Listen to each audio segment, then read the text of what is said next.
excited to review the results from the major tournaments this weekend in Milwaukee and Belo Horizonte. There was some really cool, fun decks I saw on stream. I had a really good time watching it at home. Also enjoyed Azul casting a lot. So we'll jump into kind of our opinions on those tournaments this past weekend. We have a special interview with top 4 finisher Hale Obernolte. He took the Absol deck with minimal practice all the way to a top 4 finish. So we dive in deep with him and talk about what it's like picking up a deck last minute with very little practice. We'll, of course, have our trivia segment, and then we'll wrap it up with some meme deck submissions. We're going to show you some of the funny submissions that people do that don't show up to tournaments but could not refund or deregister, aka Max Corcoran last weekend. So we'll talk about that, all that on this week's episode. My name is Eric Ridgway. We got Max Corcoran and Parker Greenwald here. Gentlemen, what'd you guys do this week? How was your week? Had a pretty kind of laid back week. Took Terror Bucks to locals Thursday. Yeah, almost went for the undefeated, but I made a cool, like, not good, but like also could have been really good play against a Gardevoir against Chris. And it didn't pay off. He top decked it out the next turn, which is fine. Oh wait, he won? Yeah, he won. Oh, I Basically, didn't know he won. well, basically, I sobbed his like Gardevoir in the active for like a couple turns, and like I crisped into my Mew EX and like copied Psychic thing, but he had 0 cards in hand, and then he drew an energy, so he had 1 in discard, so he could retreat now. But if he like didn't do that, could have water pond both of the, well, not game, but both of the Ralts or the Gardevoir guys. Gardevoir and Ralts, yeah. But pretty good. But yeah, I destroyed Eric, and that's all that matters. Bro, you didn't destroy me. I literally cut my tech for your deck, and I immediately got punished. Dang. But yeah, and then Saturday I was supposed to work with SabiCon, but then they messaged me. And they were like, "Hey, we don't need you actually." So you got to go have fun. Yeah, so I'd already bought the non-refundable ticket for Alexa, so I was like, I guess I'll just buy my own ticket. So ended up going. Was really fun. I got to talk to the OG voice actor for Goku, who also does like 50 other roles, and like walked around, saw Mitch, saw. Oh, Mitch was there? Yeah, Mitch was there with Abby. His girlfriend loves doing. Oh yeah, she loves doing cosplays. Yep. She spends like hours and hours and hours on like making costumes. Yeah. Reverse shout out Mitch, because I was like, "Yo, let's hang out and watch the Milwaukee Regionals." He's like, "No, I'm going to a SabiCon." So reverse shout out Mitch. Yeah. But yeah, no, it was fun. Saw so many cosplayers. It was like way bigger than I thought it'd be, actually. Where was it? In Orlando or? No, it was Prime Osborne. Oh, it was here? But like, yeah. But like, I went to like, I've been to like a couple other cons in Jacksonville, and they're like way smaller. So okay. I was surprised. Presently surprised. I didn't know it was here. Yeah, I saw like so many people I knew. That's awesome. All right. Good stuff. On my side, again, was originally planning on Milwaukee, ended up canceling kind of late into it. So it's really just like enjoying the weekend to really say, hey, I'm going to sit back and like enjoy the regional as a spectator. And I really did. It was a lot of fun to watch. Spent a lot of time watching stream. It was great, on Sunday that I was pretty much just kind of posted up, just watching like all of, Top Cut and finals type of thing. So just a good Pokemon weekend. I did, however, play the Mega Absol deck to locals. I was, again, I'm part of Towards Kitchen, so I was able to see him kind of talk about it. And I was like, hey, like this deck seems like interesting and fun, like a little different way to play, a little different way than I normally play, with a little more control-y. And I was like, hey, on a whim, I was like, hey, let me sleeve it up and show up, see how it went. So my first 5 games with this deck were at locals, and I went 5-0. So that's pretty good. I'm like, this deck's pretty good, and this might actually do pretty well this weekend. And then it did. So and then it I don't know. I normally like to do the thing where I play whoever we had as a guest on. I don't play their list of locals, but I actually played Hale's list before Hale played it. So I've already done that, but I still want to play it again. I don't know. It's kind of a fun deck. I mean, it was cool to play. I mean, definitely had to learn a lot like on the fly with it and get like the rhythm of it. But Jordan's able to like break down some of it. I know he has the class coming up, which I might like tune into because like deck seems pretty fun. I'm not sure like if like it made such a big splash, like can you actually play it to future events or if it would be tech for it or maybe it'll be interesting to see. But cool to see new archetypes pop up. And of course, we'll talk about Mega Absol plenty on the podcast, especially with Hale later. That's really interesting that like you played that deck with little experience and went 5-0. Hale played the deck with little experience and went to top 4. Yeah, I mean it's funny. I was like, man, maybe if I actually had played this to Milwaukee, I would have done okay. Like, no, I had like no practice. It surely wouldn't have been okay, but maybe it would have been okay. I don't know. Yeah, maybe it would have. Yeah. But I don't regret not going. Again, the deck is fun. The deck is very good, and I'm excited to see how the meta develops, like with Mega Absol in format. Yeah. Me for this week, I played Raging Bolt to locals this week. I really wanted to try out like a turbo build with Soul Rock Lunatone package, kind of Radiant Greninja at home. It was okay. Definitely like didn't feel like super powerful. I don't know like how much more it needed, like some gears or something. Like my game against Parker, my deck was like 15 cards. I hadn't seen a Sada all game. And I'm like, where are the Sadas, bro? You had a way to search for a Sada. Yeah, perhaps exactly. like an evolution Pokemon. Yeah, like yeah. I don't know. I'm just making up stuff. Like, But that was a low just a variance random, game, just as saying well cards. as I immediately cut Slitherwing and immediately hit a Pikachu, and I was like, great, cool. You have a good deck. You have a good deck, and but it was fun though. I went 3-2. And then on Saturday, Maddox, you came over. We kind of hung out and played some like meme style ish decks. We played some like Palafin versus what did we play against? Yeah, just wanted to play some low power stuff. I mean, you had built the Palafin Festival lead, and I was playing like Festival lead, and I played Rockets Mewtwo. Yeah, Rockets Mewtwo. Yeah. I don't know if I played Conkeldurr. Maybe we just played more. I kind of forget. No Conk. I played my Festival lead pile. Yeah. With a Hydra fun though. That's funny. Yeah. And just some like lower power decks. I played the Okie Dokie, I think. Yeah. Yeah, it was a good weekend. Hanging out, watching Pokemon. Jags this weekend. Excuse me, beep. Hey, you're editing this, so. Yeah, the Jags blew it this weekend, but that happens after a big win like that. Go win in London this weekend, and everything's fine. But yeah, let's jump right into it with the locals, the major tournament review. So first up, we'll talk about the meta game that the stream graphic put out, and then we'll compare it to what's in Limitless Labs. So the stream graphic had Ceruledge as the #1 most popular deck at 8.7%. But when you kind of look at it here, you got 2 Gardevoir sections. 8 and 6, so that's about 14%. And then off graphic, there's probably some more Dragapult, more Goldengos. But really interesting meta here.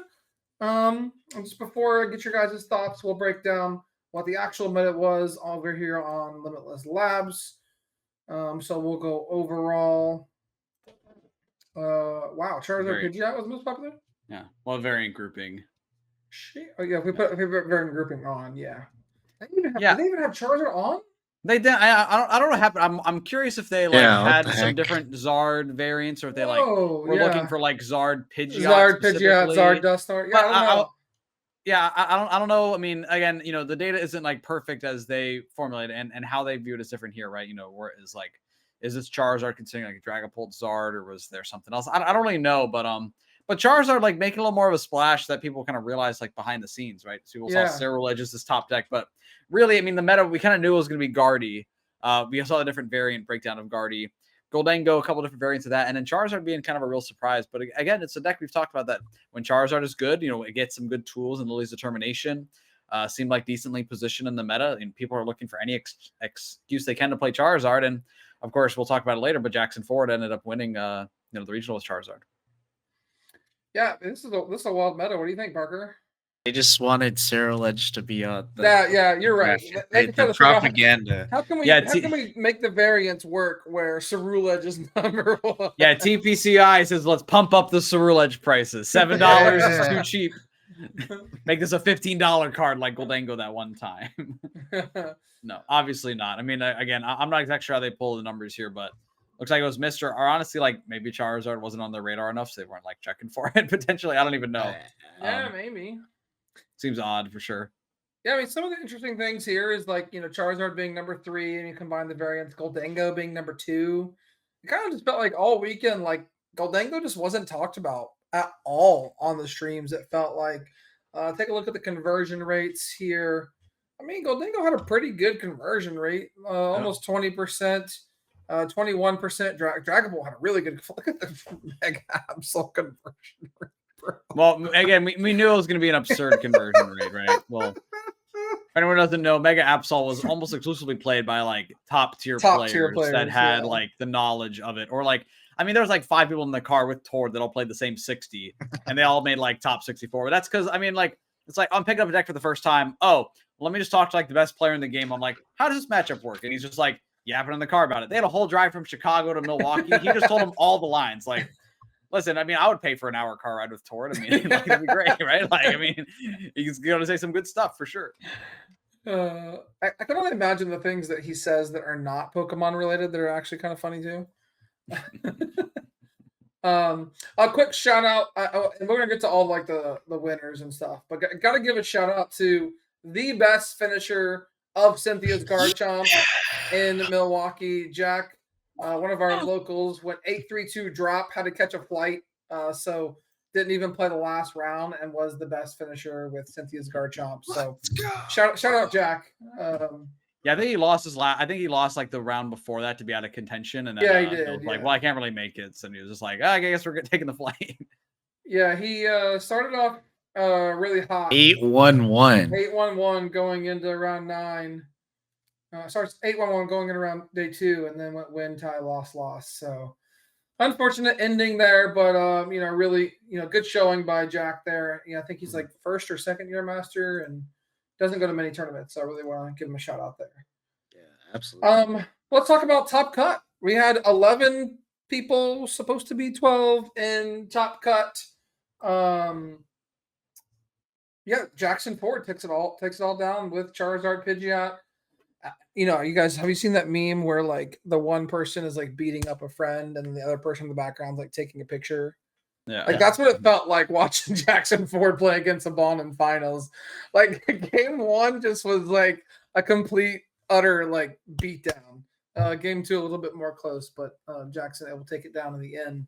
And Saban continues his tear. I mean, 3 straight major events that he's been to and makes finals. And if you look at like what he played against in ASIM, like in Top Cut, he had to play every single dark deck, like every single dark deck, and just beat them all until the last round. Really, really crazy to see, him be on this run. Probably like, I mean, what was Henry's run like last year? Did he make 3 finals in a row? Yeah, not 3 finals in a row, and I mean, probably one of the best runs. I mean, like Hedrick, this is great. Winning back-to-back regionals. Yeah, I've seen some of those. But I mean, just again, just this early consistency from him for these first few events, right? I mean, this is an incredible 3-run streak, right? It's then saying, right, if he continues this like into next year, then that's like an unheard of season, honestly, in terms of finishes. So again, shout out to Saban for again, really, and also, I mean, let's pull up his list for a second. I mean, he has some really interesting pieces in here. Yep. That is different than kind of the rest. He's been playing a lot of like the Henry Chow pile stuff, but here he has a little bit of his own twist. He has the Enamorus as a tech attacker, playing 2 copies of Turbo Energize and no Evo, no Devo, plus the 2 Charms and a Turo. There was kind of a lot of Turos teched in. So just a really cool list to see from him. Only the 1 Curlia and the 3 Candy. Yeah, so, it was so funny because like the 1 Curlia, every match we saw him on stream, he would get it in play like turn 2, and we're like, how? Oh yeah. I think it was against Hale in the top 4, right? Where it would be like, oh yeah, he only has that 1 Curly. He's under item lock from Hale, so he has the Curly in hand. I'm like hey, like, but that's what I always say. I mean, like, you need to be playing well, like, top of your game, a great deck, but then also a little bit of luck, where it's like, hey, you're gonna get those Curlies into play a little bit quicker. Aren't held back by some disruption from Hale. I mean, and that's the type of stuff you need to make a nice run. Yeah, so they played the same list as Liam, Michael Davidson, Henry Child, Justin Templar. They were all on the same 60, 5 of them. Oh, I didn't realize that Henry actually played this. I thought he played a different list than that, but yeah, it makes sense that he was playing the same thing. Yeah, the Enamorus is interesting, right? It's kind of like you're out to like dark Pokemon. You just go turbo energized. Don't have to put Guardy EX in play. Kind of good. Anyone doesn't know, the Love Renaissance attack does 80 plus for Psychic double colorless. And if any of your Pokemon in play are the same type as any of your opponent's Pokemon in play, this attack does 120 more damage, so 200 total. A lot of people are playing Monkey Dory, including like the Mega Absol deck. A lot of people are playing Pheasantipity. You play Pheasantipity.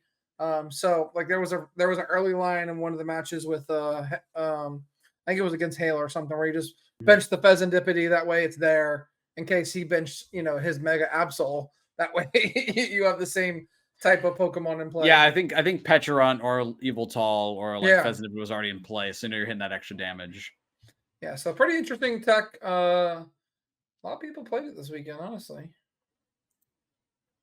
Jeez. That's a pretty decent showing. Some for Pittsburgh as well. Nate and Magnus Eric. Peterson with it back in. I mean, actually, Anil did make us a little bit of a splash with this and get the 37th place in Pittsburgh with it. So I guess it's a tech that has been talked about, but Grant little bit quieter. Shin's list. They were enamored by it. Exactly. Sleeping on Tuckaman.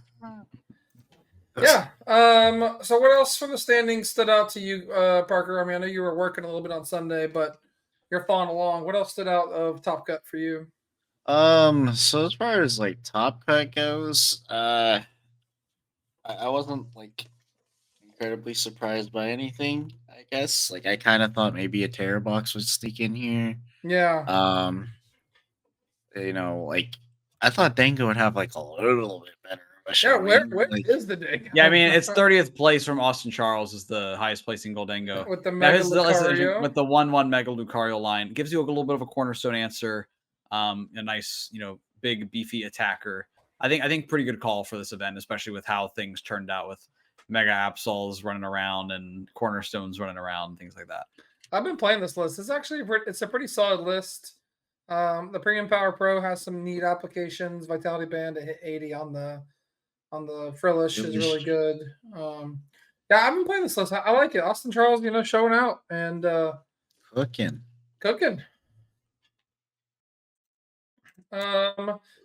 What's up to you, Max? Anything else? Yeah, but we'll go back to Top Cut. I mean, again, the big story here is 3 of the brand new Mega Absol deck, including the Innovator himself, Tord Reklev, with an 8th place finish. Xander Perot playing the same 60, also ended up in top 8. Hale was playing the original version that Tord had discussed back in his class. So again, slightly different. They made some changes kind of overnight, but also the piece of note out, there is a couple of Dragapult Dusknors that did end up losing in ASIM, but it was good to see a showing there. Dealing with the Psyducks in the room. Carson Washer is I think first or second year master, but having first year master, but having a good run. Played the same list as Andrew Hedrick, who's been on that tear as well. And Aiden Koos with the Zorark, 2 Jelly Guardies with Rowan and Ian Robb, and then shout out Florida local Brandon Salazar with the Grim Snarl and cut as well. Should have been Jack. Or Grant. Or Jack. No, winning. Jack played Brandon. Oh, yeah, they tied. Yeah. I messaged Salazar. I said, "Yo, I need you to lose this one." Yeah, I mean, what stood out to me here? You look at the Top Cut names, and even right below it, and I'm actually curious your guys' take on this real quick. So we've had the time rules, right? And we got the extra round back this year. This Top Cut is stacked. You got Jackson Ford, Abon has been on tear 3 in a row. Rowan Stabenau, Hale, who we talked about, has won a regional before. Brandon Salazar, great player. Xander Perot, Ian Robb, Tord Reklev, Carson Washer, Aiden Koos, Lance Bradshaw. Out of those, you probably just don't know, maybe 1 or 2 of those names I said, but pretty much all of those names. On the outside looking at Nick Robinson with, Guardy Jelly. U.S. champ. Nats champion. National champion. McConaughey Tran right on the outside. Top Cuts all the time. Ross with Cerula, at 17th, right? Everyone is right there. Does the extra round, is it now making it where, skill is really taking over? Is it really becoming a more skill-based game where it felt like early last season, definitely the season before, it felt more of a, kind of a coin flip variant, format and structure, right? So what are your guys' take on this extra round and the names that we just keep seeing rise to the top? I mean, everyone knew what Tor was playing. They knew most of his 60. They still couldn't beat him. He made top 8, right? So yeah, I mean, Tord is the best example of that, right? Where before in the previous format, you needed to even at the X21 record, you weren't guaranteed to make cut. Even at the X11 or X12 record, I don't think you were guaranteed to make it. The way the structure set up here is that if as long as you're in phase 2, if you win all your matches, you can make top cut. right. And when we see that, we see those top players making that run, right? Tord Reklev, he did, he was 2-1-2. And he won out from there to make top cut, right? Before he could have done that, and I think he actually did do that at EUIC. And he was kind of tweeting, "Hey, we need one more round, right?" He was X2-1, made phase 2, won as many games as he was able to, won all of them that he played, and was still not in contention. So again, if we're looking for a format that gives everyone that makes phase 2 a shot to make it, and if you're that top player that are on a good run or have the right deck, then you can go on a run to make it. I mean, that's kind of what we want here. Tord lost the Mega Manetric. Yeah, it's a bad matchup for that deck, I guess. Well, yeah, you just use Flash Ray and they can't hit you. They just can't. I mean, I guess actually, does it stop effects? I guess you could. No, it doesn't stop effects. Terminal period then potentially. I think you probably just one shot him though. Yeah, actually, yeah, you probably do just use the second attack and just one shot him.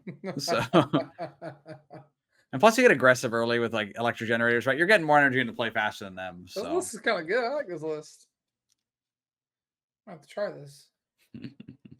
My 14 energy kind of sus though. But I mean, Parker, what do you think? I mean, the +1 rounds. I mean, we've seen it here with a couple of very strong top cuts back to back. I mean, do you think that there's an overall positive for the game and that skill is really going to be more prevalent going forward? I do, yeah. I mean, like, there's like a bunch of people tweeting about it, saying how like this is probably the most stacked top cut in recent memory, and like the plus rounds are like I think it's just a much needed thing. It's like you're talking about how Tord and like EUIC, I guess won every round. Well, there's a tournament. I think it was Alex Szymanski entered at 6-2. Yeah, same thing. Yeah, won every game and didn't make top cut. Yeah, I feel like that should never happen, but yeah, it looks like it's kind of fixed now, and we're getting all those good players rising to the top, showing up in the clutch time. All right, let's take a look over at the Belo Horizonte regionals and find out what the metagame looked like over there down in Brazil. There was a tournament down in Brazil this weekend. So according to Limitless Labs, the most popular deck was Gardevoir down there with Goldango following up, Dragapult, Marty's Grimstyle, Charizard, Ceruledge, and Raging Bolt Box. Mega Absol did make its way down there as well. 36 players took it with a 65% conversion rate. Again, all the good players had the list and took it down and played very well.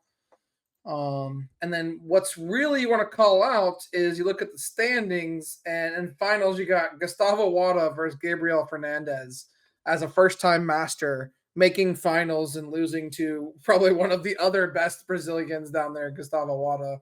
Gardevoir versus Absol Kangaskhan. And Gardevoir took it down. So is Henry Chow right that this Gardevoir deck beats a Mega Kangaskhan deck? It's funny. Good sample. Yeah, sure. I mean, you have great pilots. It's funny. Some people were saying it's like the new guard versus the old guard, but like Gustavo Wada isn't even like that old, right? Like he's, I mean, he's a world champion. Like a Gardevoir to beat them. Yeah, Gustavo did play the Mega Gardevoir. I also have like the Iron Bundle. I mean, you got a couple other pieces in here. I think the Mega Gardevoir is probably got to be a nice decision maker and just letting you hit the absurd damage. Oh, plus the Drifloon. Yeah, I mean. Oh, Andrew, I didn't see the Drifloon. Yeah, that's a solid list actually. Yeah. The one shot you deck. 3 lilies, 3 research. That's pretty good. And Gabriel did play a little bit of a different version of the Mega list as well. Played an Enhanced Hammer, played an Unfair Stamp build, which is a little interesting to see as well. But the Unfair Stamp is really the main standout, so he has to play 4 ball cards, one of the Mega Signal extra setup. So a little bit of an interesting take on it. Yeah, Enhanced Hammer for the mirror, you get rid of the Mist energy and then you double Monkey Dory terminal period them. Brutal. Parker, what you think about these lists? I know you were talking about Gustavo's list a little bit. Yeah. No, it's basically Gustavo's list is like the one shot you deck. It's probably just goes like you probably take 2 with Make It Guardy against a lot of decks, and then you just drift Yeah. one for the last one. Yeah, that's pretty Um, good. He was pretty crazy. I thought it was funny that Gustavo Wada, like, I think in his tweet it said like he called himself grandpa or something. I'm pretty sure he's just younger than all of us. So Yeah. I was That's like, what I mean. It's like oh, the young Garvis. I'm like, yo, bro's young. I mean, he's a world champion. yeah.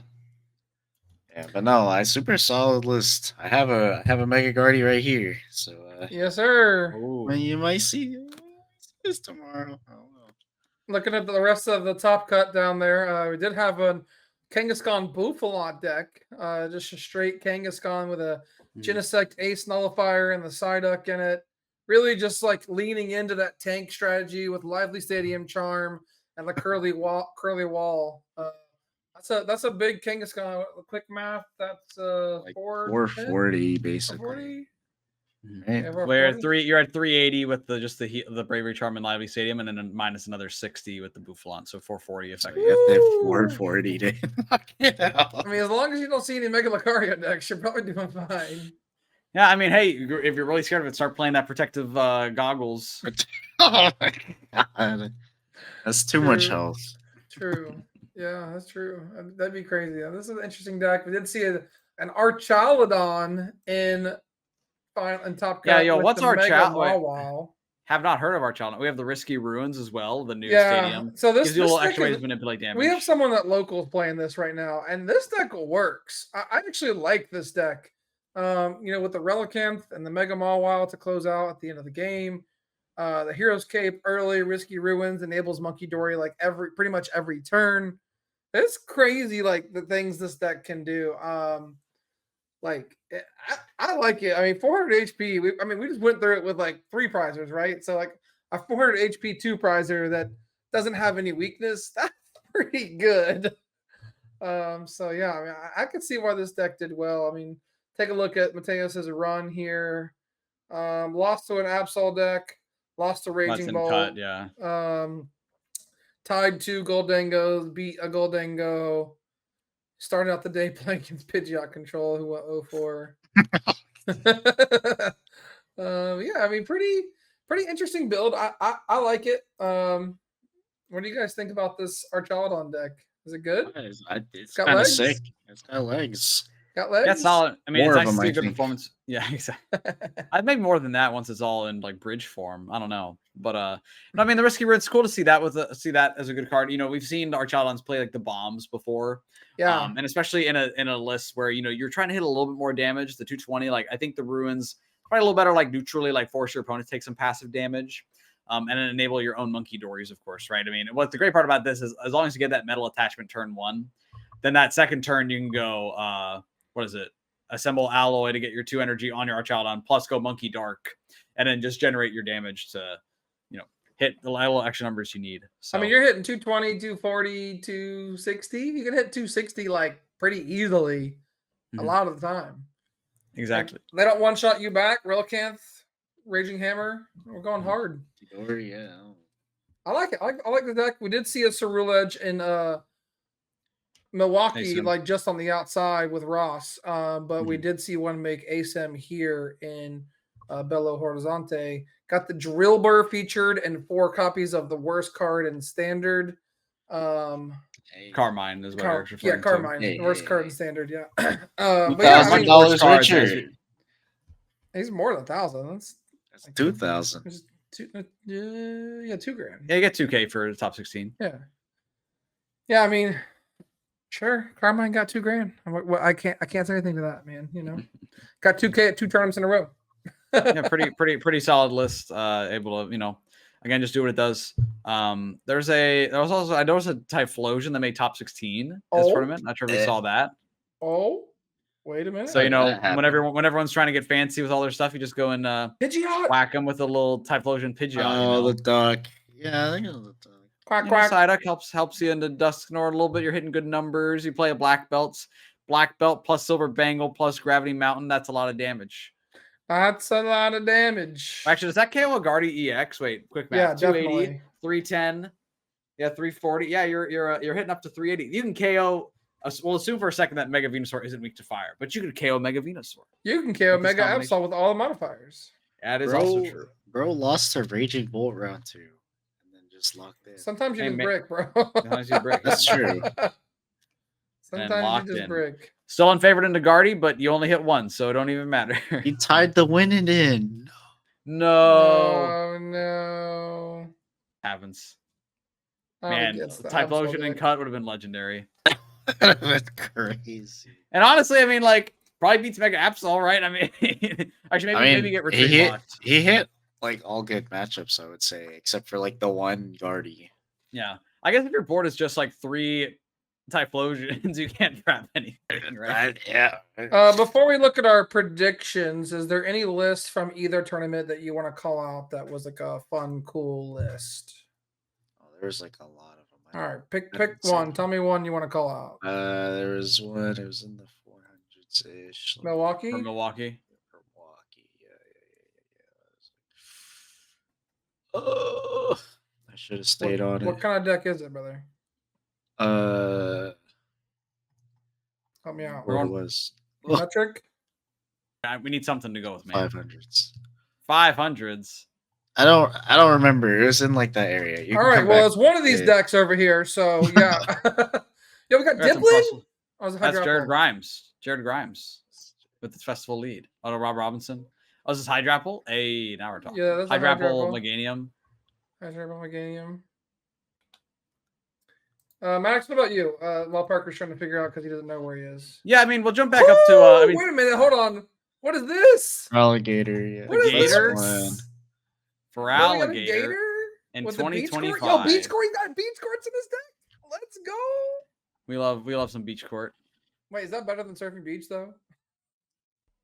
In this deck, yes, because you want to be able to retreat out of your Mimikyu after you Yeah, you can use the retreat to your water Crocodile Pokemon, punt. right? Crocodile punt. Wait, what? Does that the surfing beach allow you to like go from? It has to Mimikyu be a water into water. So water into water. So you use Crocodile's attack to hit and run into a Mimikyu, and then you can retreat the Mimikyu for free. Hit again. Gotcha. So shout out Beach Court. Shout out Beach Court. Shout out Ryan Jacobson going 5-3 with Feraligatr. Pretty solid, man. Bro, he must have been thrilled to hit the back-to-back Crustals to start the day.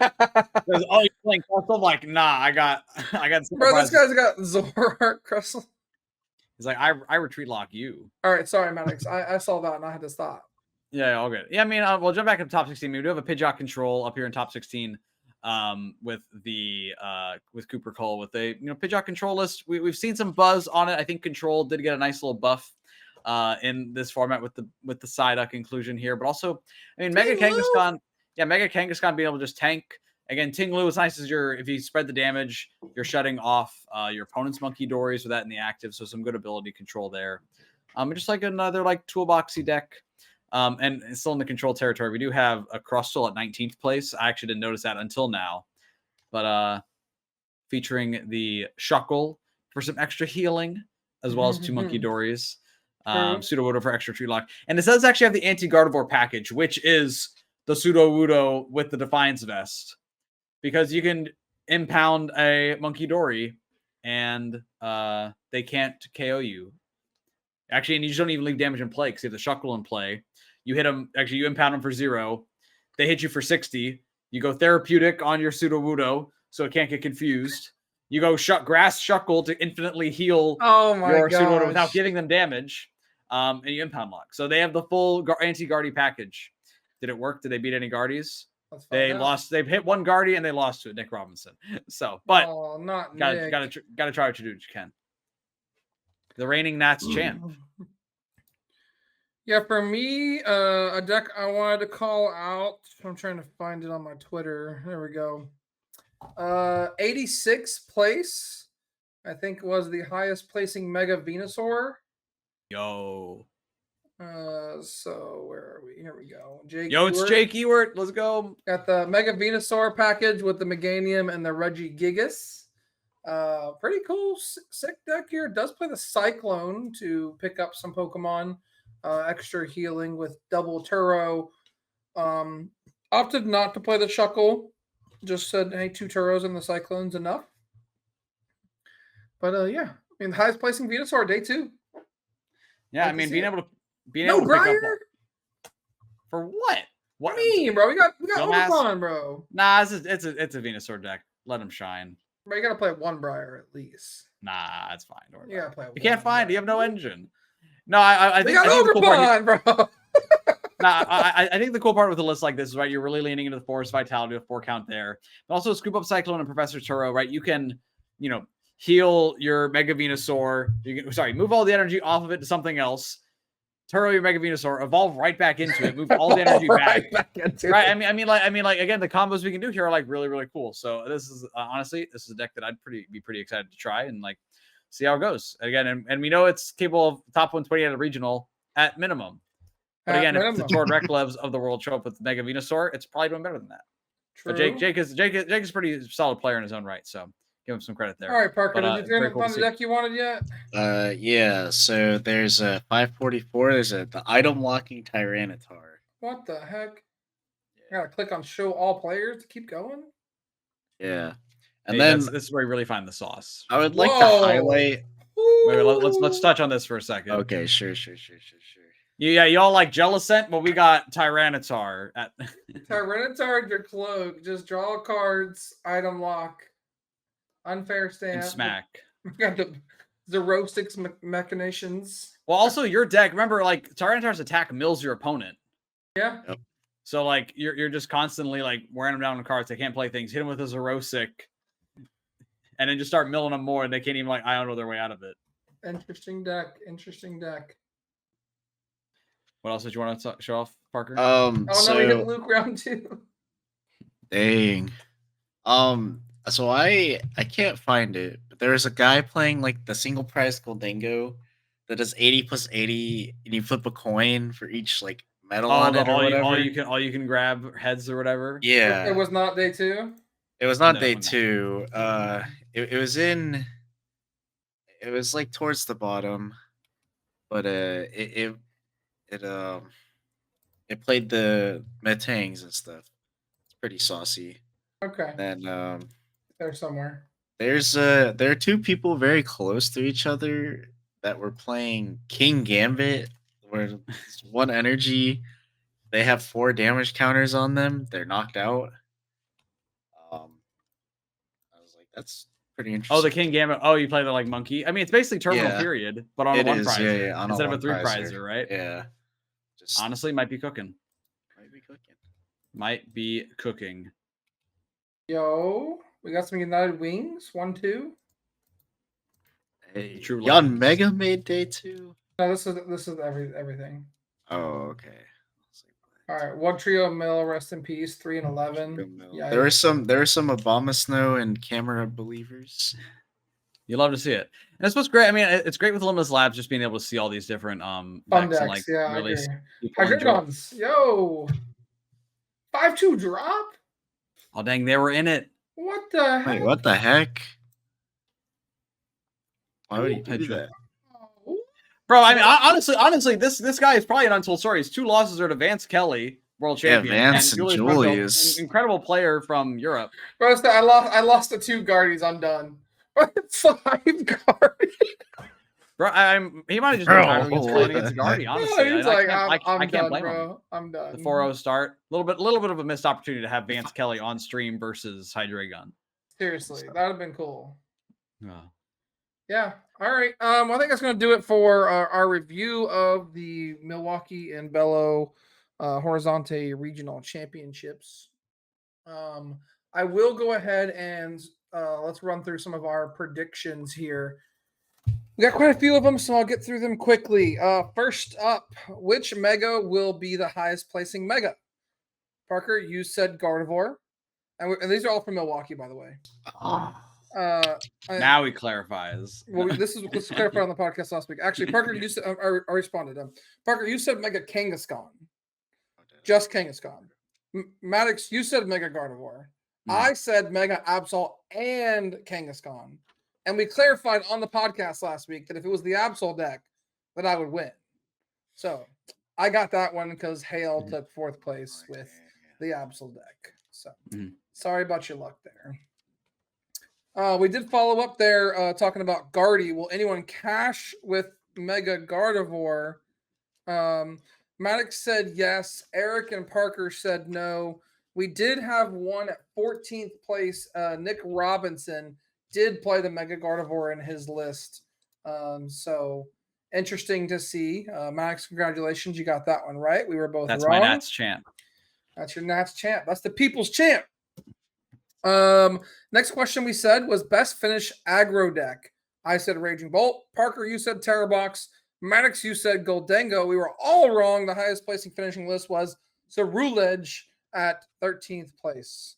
We didn't believe in Ross, I guess. That was the We problem. should have believed. Well, it wasn't They even won Ross. otherwise. Oh, Yeah, it was was it Ross? Christopher. Yeah, Christopher Carillon at 13th. Oh, jeez. Yeah. My bad, Chris. My bad. I know you got it like that. He won 2K more than any of us did this weekend. True. That's for darn He won sure. 1K more than Ross. It's true. Yeah. Unfortunate bubble. If we take the result of the question though, I won. Wait, why? That is true. Oh, result of the question. Yeah. Yeah. Terrabox was the highest placing, but we said best finishing aggro deck. We were all wrong. So,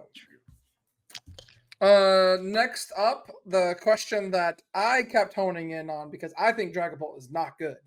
Next question was, will Dragapult make top 8? Parker and Maddox, you both said yes. I said no. I win. I think we said cut, didn't we? No, we said top 8. It clearly said top 8. Wah, man. Clearly said top 8. So there is 2 in cut, but they're just not good enough to make it along. However, I will have to say, give myself some, bad stuff. I did say that I didn't think it would make top 32. So yeah, that's a wild statement. That was certifiably an awful to take. be fair, there was only 4 in top 32 when we're used to seeing like 10 plus in top 32. There's also only 2 Charizard in top 32, so clearly it wasn't a good play for the tournament. Clearly.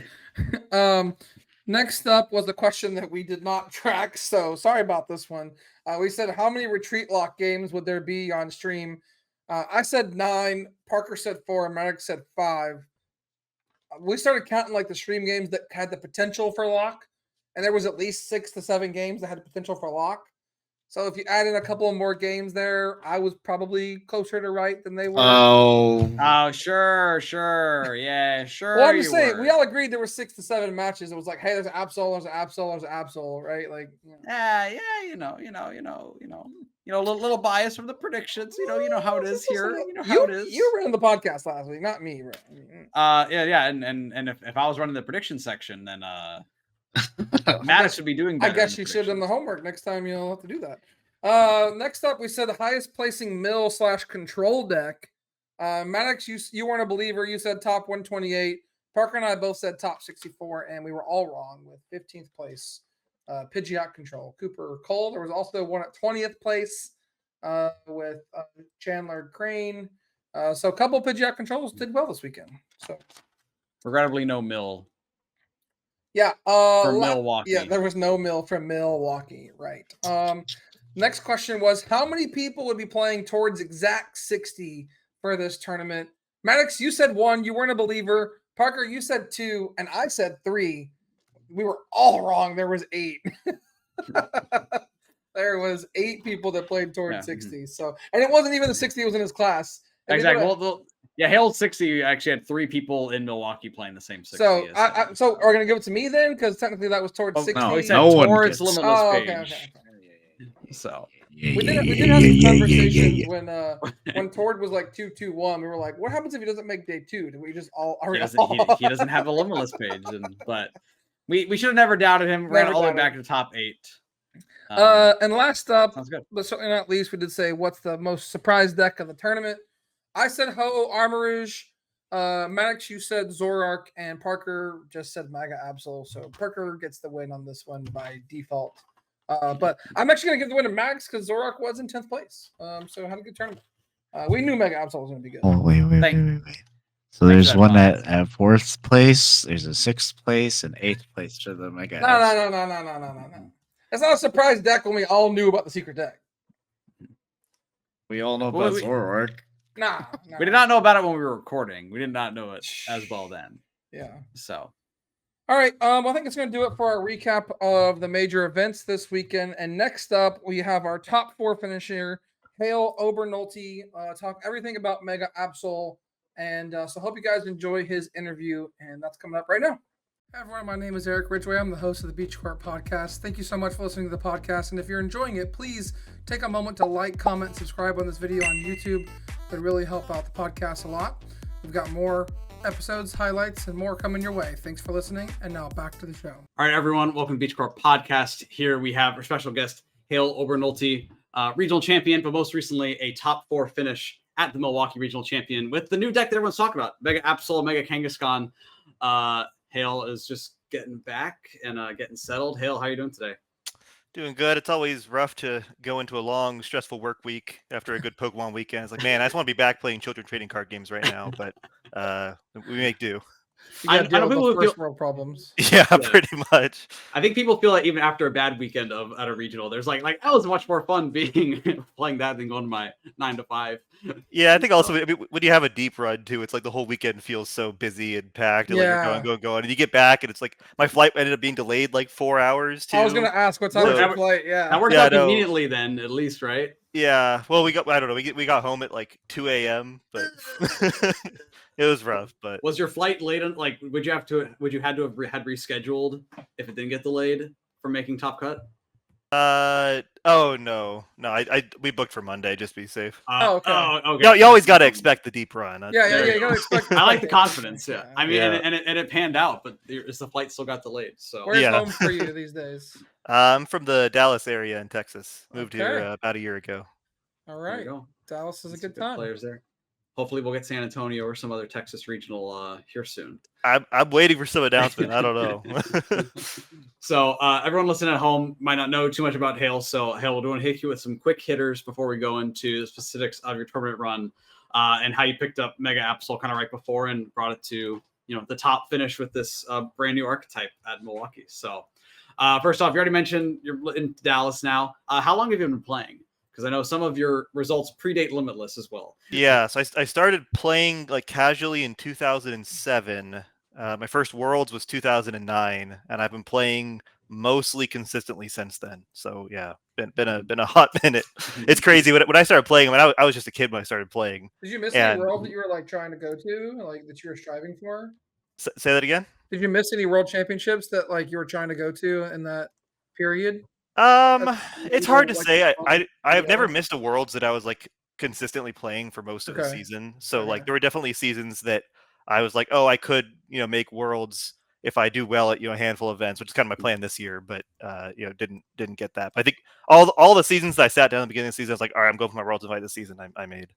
Back when only 32 people in day 2 in Worlds 2009. Yeah. I was at juniors in 2009, and it was actually that's kind of what like jump started me into really playing competitively. Is that year Worlds was in San Diego, and I grew up in SoCal, so it was close. Okay. So my mom was like, "Oh yeah, sure, let's go to Worlds," and played in the grinders back when that was a thing, and I actually made it in through that.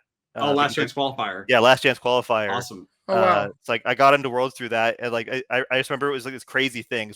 I was just used to playing at like local tournaments for my small town. I think I'd been to like 1 states before that, and so it was really eye opening. Of like, wow, this is a big competitive thing even back then. I mean, bro, this pile of cards that won juniors is insane. In 2009, yeah, like Luxury Level X, 1 Toxicroak, 1 Shunk Tank, 1 Bronzong, 1 Lucario. 1 Yuxi X, 2 Yuxi. Hey, I mean, Uxie was pretty broken. This list is all over the place, bro. Like so many 1-ofs.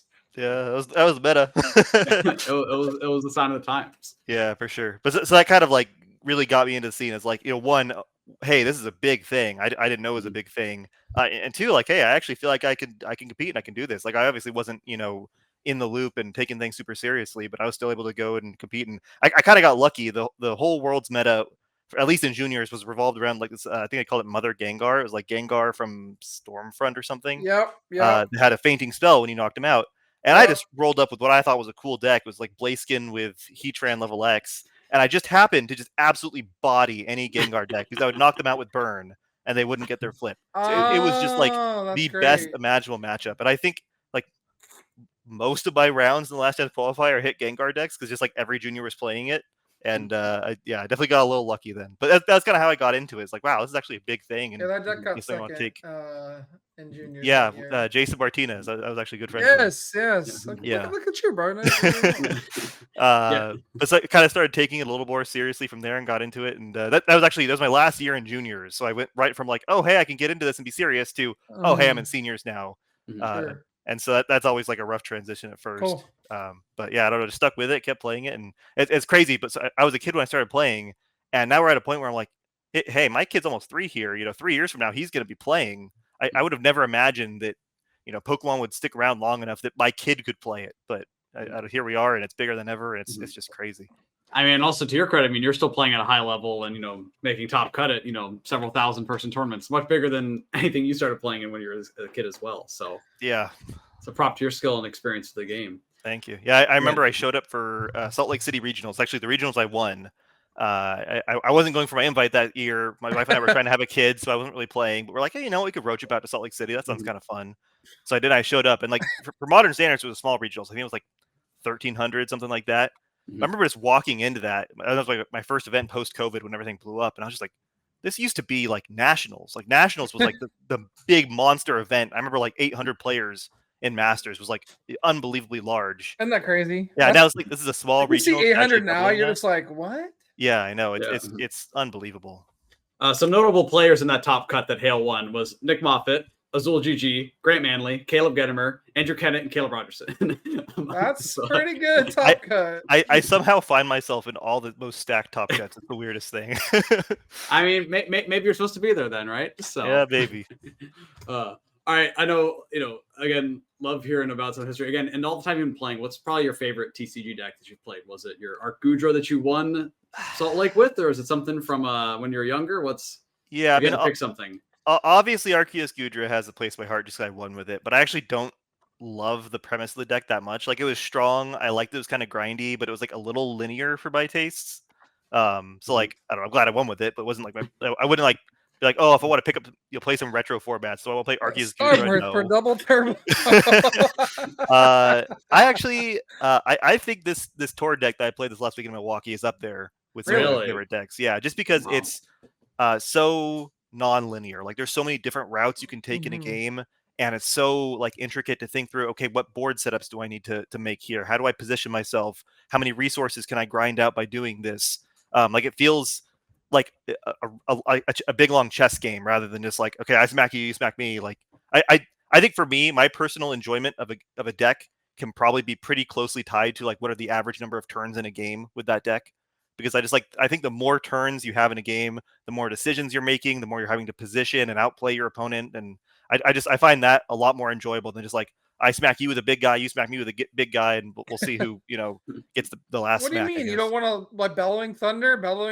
Like, yeah, not to knock those decks. Like, they're not easy to play. I think I actually was talking to my friend Jeff about this over the weekend too. It's like, I think a lot of people kind of have a misconception that they think that decks like Golden Go or Serial Edge or Raging Bull or whatever are easier to play. There's a lot of sequencing. There's so much sequencing. Yeah, seriously. I really don't think that they're like necessarily much easier to play than a lot of other decks. I think it's kind of like a different difficulty that people don't think about as much. But I don't look at those and like, oh, those are easy decks by any means. But so I really like kind of those grindier decks where you're playing a lot more turns, having to think a lot more, outmaneuver your opponent and stuff like that. So I definitely like the tour deck for that. Obviously, Pidgeot Control is one that I played for a long time that definitely fell in that group as well.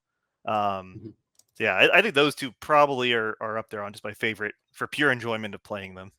Yeah, before we get into the Absol deck a little bit, I do want to ask you, like, there was some Pidgeot Control lists kind of like popping up recently and like doing well.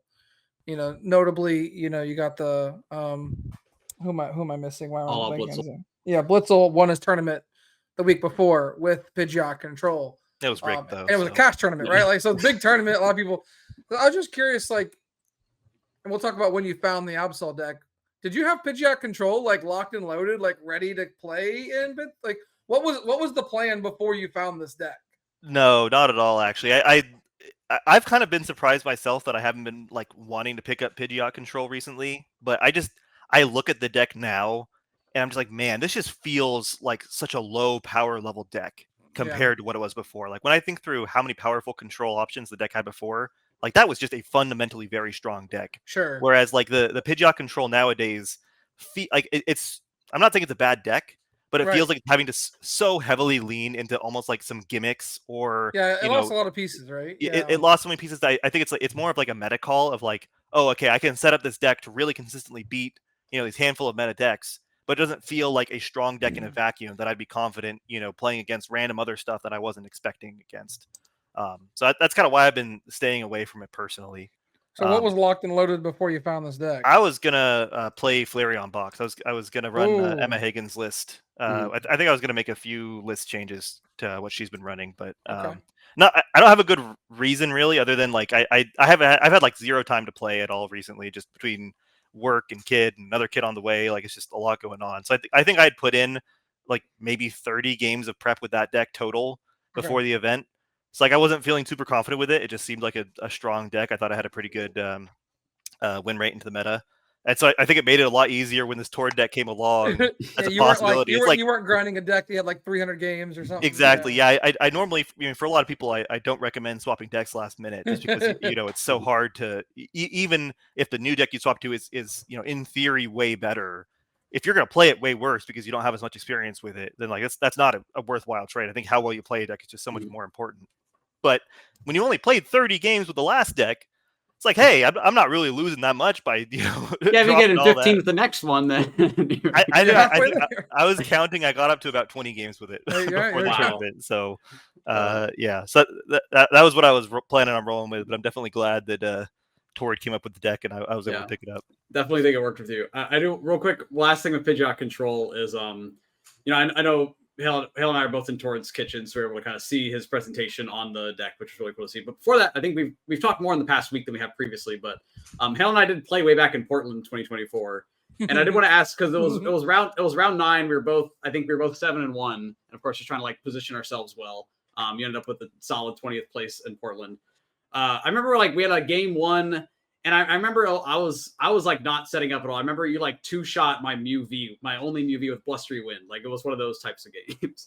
When we were starting up for game 2, you were prize checking and you offered the ID during your prize check and basically said, hey, there's a lot of 1-ofs in this deck. I'm good to just like call it a day and wrap up early. So was that like what you thought, or was that just I have no Mutex and I don't know how this plays out? Yeah, I can't remember if I had any Mutex for that tournament. It is very possible that I was taking the Mew L.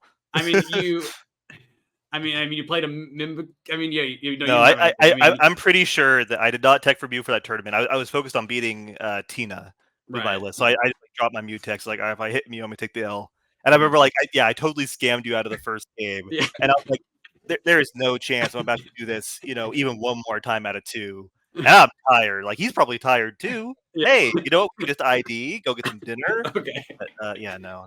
I was wondering. I was kind of wondering about that, just because. I mean, and honestly, like, I think that decision to actually decline the ID and play it out was probably what like helped enable me to make the run to the top 8 that I did. So I'm like proud of my decision making at the time. But like as that set went on, like when I realized you had no Mutex, like I think game 3 was just like Melodious Echo 280, Melodious Echo 280, like over and over. Yeah.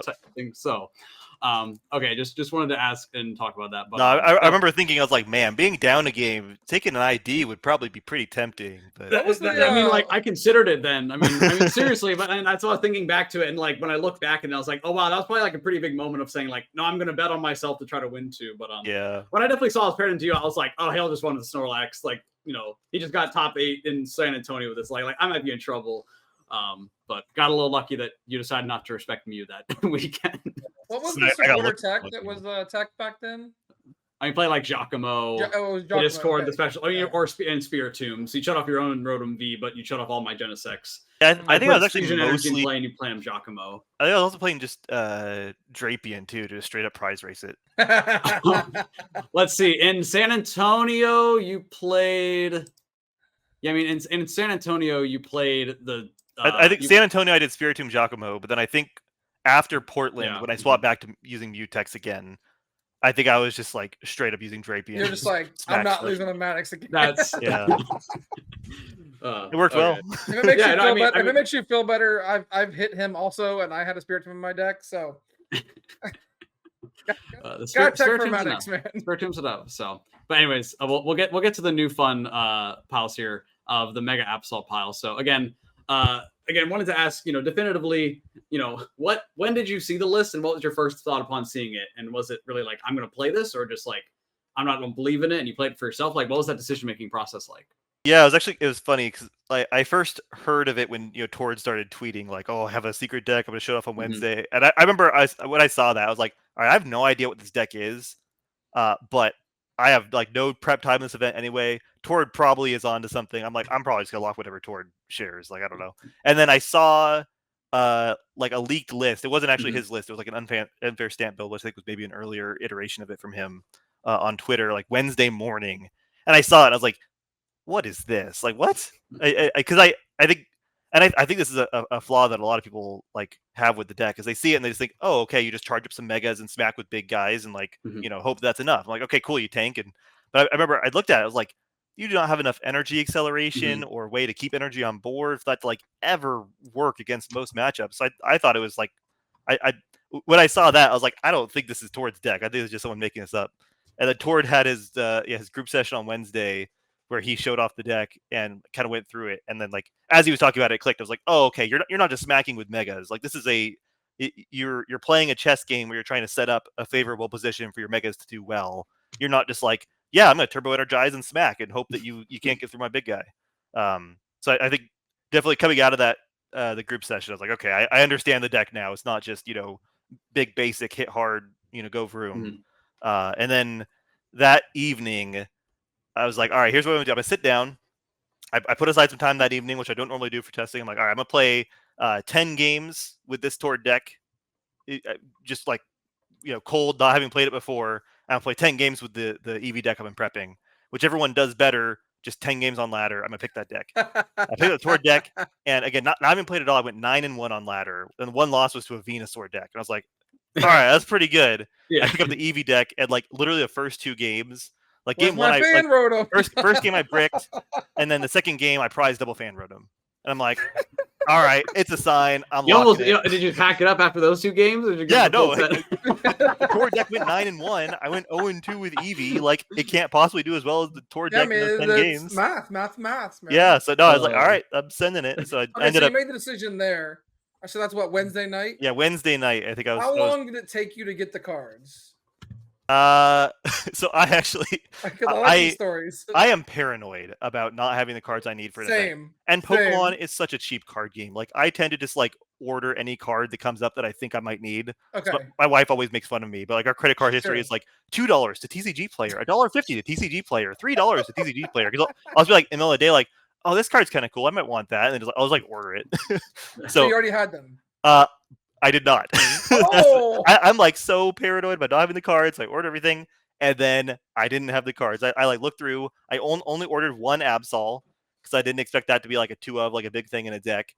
And I somehow only had one Cornerstone Ogre Pawn as well. So I had to get those last minute, but the rest I had. Now, where did you get them though? Oh, I had a friend that okay. hooked me up. You got a buddy. That's good. Well, shout out the friend. The friend deserves the shout out. Yeah, Vaughn. Thanks for that. Right, Vaughn. Appreciate it. You're the homie, Vaughn. Yeah. So I mean, and do you think that, like, again, I don't know if you'd recommend for other folks to play 2 games with the deck they've been preparing for and then scrap it, and play 10. I mean, do you think of some of your experience with these type of like grindier like control that made you feel comfortable picking up this deck short notice? Yeah, for sure. I mean, like I said, it definitely made the decision to swap last minute easier, given that I hadn't really prepped with my last deck anyway. It's like I didn't feel like I had a whole bunch of testing time that I was giving up for that.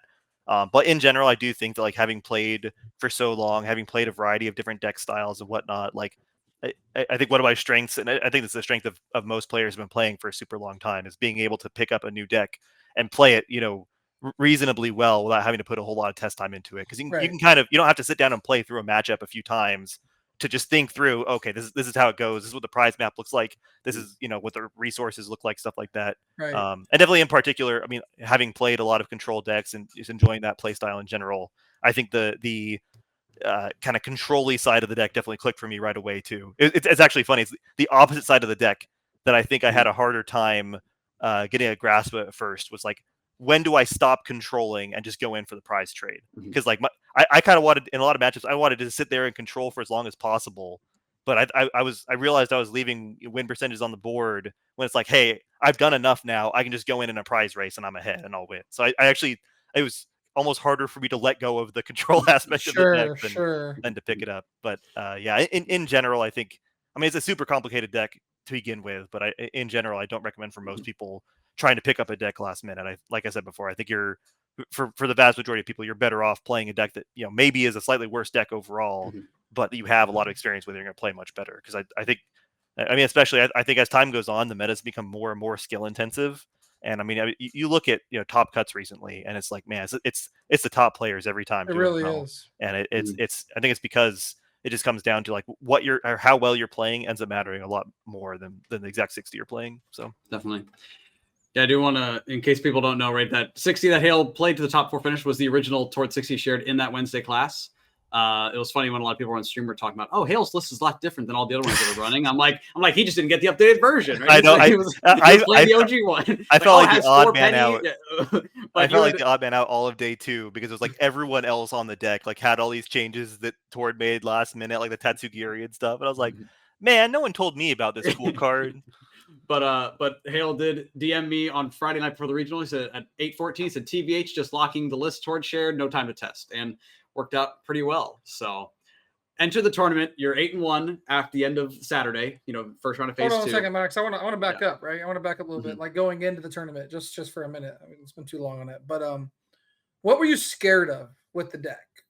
Like, what matchup were you like, I'm deathly afraid of like hitting these couple of matchups at the tournament? Yes, I honestly, I think the thing I was most scared of is I didn't know what to be scared of. Because, like, again, I hadn't tested the deck very much at all. And so it's like there were a handful of matchups I knew would be popular. I just never played. I had never played against Sarah Ledge. Yeah. Like, I just, like I said, I got like 20 games in on ladder with it. I never happened to hit a Sarah Ledge or something. And it's like, you hit one around 7 and you lost. Yeah. Learned a lot, I assume. Sorry? You learned a lot from that matchup. It actually was, I don't remember game 1 as much. Game 2, I was 1 turn away from having the win to make it a tie, but we ended up being like 1 turn short on time. Okay. So, but so I think like just the fear of not knowing what to fear was definitely part of it. But it's funny, the one deck that I also ended up losing to that I actually was afraid of was Charizard, like the build that Jackson ended up using. Because I remember in Tord's group session, he's like, "Oh, you just use Quarterstone, it's fine, you'll win." And I remember thinking through, I was like, "I have Klefki. I don't know that you're winning here." Yeah. And I don't think you're winning there. I think if you hit like good bosses at the right time, then it can be like winnable for sure. You just got a lot city the Klefki, right? Yeah. Nice. Well, and I remember because I hit Jackson in Swiss and I lost to him, and I was like, man, is Tord right? And this is a good matchup, and I'm just throwing here. And then Tord ended up losing to him like 2-0 in top cut. So like, okay, all right, it's not just me. This might actually be a tricky matchup. But... Did you lose to Jackson 2-0 in Swiss, or did you take a game off him? No, I got crushed. So Jackson was like loving that everyone was playing this. Yeah, I mean, it's probably it's a more playable matchup than I think I'm giving it credit for right here. Maybe it's just like the self cope of like telling myself it's a terrible matchup and I would have lost in finals anyway. Is maybe what's going on here. But I definitely don't think it's like a free matchup. But it was definitely one. Again, I hadn't tested it, but I was like, in theory, this sounds kind of problematic to me. So that's one that I was a little afraid to hit. Yeah, sorry to derail there, Max, but 7-1 going into phase 2. Yeah. So you're 7-1, you're 8-1 at the end of the day. I mean, what's probably the biggest thing you've learned like from the deck so far? Once you hit that end of the day Saturday, you're finally getting some food after the long day. Oh man, honestly, I was kind of shocked to have done that well throughout day 1 actually, because I hit reasonable matchups that all felt preemptively very teched for the deck. Like over the weekend, I hit 3 Poltnors. All 3 of them had Turo, right? So like locking's not an option there. I was like, all 3 really? And I think all 3 were on double jamming tower still as well. I think I hit 4 Gardevoir, 2 of which had Turo. I hit a Golden Go deck that had a 1/1 Mega Lucario. Awesome, Charles. What did you do when that Rio hit the Switch. bench? I was like, oh man, what am I doing here? I was like, oh, but you know what? It's actually, it was kind of one of the fun things about the weekend is because, like I said, it's such a cool, intricate deck where you have to really figure out what lines to take. And I didn't know what lines to take in the matchups. I hadn't tested them. So like a lot of the matchups felt like I was getting to like learn them on the fly, which was actually really fun. Like I think That's that made it for a wild. really enjoyable experience. I realized when I played Jackson, he had a lot more experience in the matchup than I did. Like even I think he had Yeah. already hit it like that tournament. I was like, I've never tested this. So I that was really cool. So I think just kind of learning more like how the deck worked and what lines to take was definitely like a cool part of the day. But then also like feeling like I still had to adapt even the easier game plans to those techs that a lot of those decks already had. I played a Zoroark that had an Okidogi, which I think Aiden Goose ended up bringing into Top Cut. Oh, Mhm. Joseph and played Okie Dokie. Yeah, and then Oh, the he did. other Golden Go had Cramorant, which is also like a bit more of a cornerstone answer. So like Yeah. I didn't feel like I was hitting like the freebie Auto wins, matchups. yeah. I felt like I had to like kind of adapt to the strategy every time, which was really cool. So, but I don't know, I was feeling good. I was obviously already happy with how I had done at that point for how little I put in with the deck. I was having a great time. I was having so much fun Mhm. playing with it. It's such a cool deck. So I don't know, it's feeling good. That's awesome. Yeah, especially like feeling like you're having fun and succeeding with the deck. Very, very validating. I could imagine. Oh, for sure. I mean, rounding out your day two, right? You know, you start off with the tie against John Eng. You know, when you had the game against Jackson Ford where you lost, but then win back to back against Andrew Hedrick and Eli to make it into Top Cut. I mean, how are you feeling at that point? Where, you know, when I don't know if you knew that you were going to get a bye past ASIM, because I think you're decently high on the rankings. I assumed that I probably would. I had no idea how it was really shaking out, but the last round I knew I was like, okay, winning in for sure. And then I knew that I had good resistance just from coming into day 2 at 8-1 already. Like I knew resistance was really good, and I figured there was a good chance I probably wouldn't have to play asymmetric. I actually would have if not for the random DQ, but I didn't find that out until later. Yeah. Actually, the day 2 run, like through day 2 Swiss, felt really weird to me. Like I think after the loss to Jackson, I was actually feeling really like just tired and kind of out of it. I don't know. I've never felt that way at a Pokemon tournament before, so I don't really know how to describe it. It was really odd. So I kind of had to like amp myself up and get myself back into it. I mean, it's Took been a some while since you coffee. had that many rounds, Yeah, I mean, I haven't been playing a lot in general recently. Yeah. So, but yeah, I don't know. So I just had to The get myself tournaments are back a into it. grind, man. Like, it's so much Mm-hmm. physical that people just really don't understand. Yeah, especially also, I mean, playing a deck that requires so This much deck, mental energy, and you're going to time every single round, and like it really. I was comparing it to like my experience at Monterey, where I was running Terrabox, and it's like it Mhm. felt night and day how like mentally strained I felt, because it was just I'm playing 50 minutes every round. I'm really having to think about everything, and it was taxing. But I don't know. I was able to get myself back into it and clutch out those last rounds and make it in.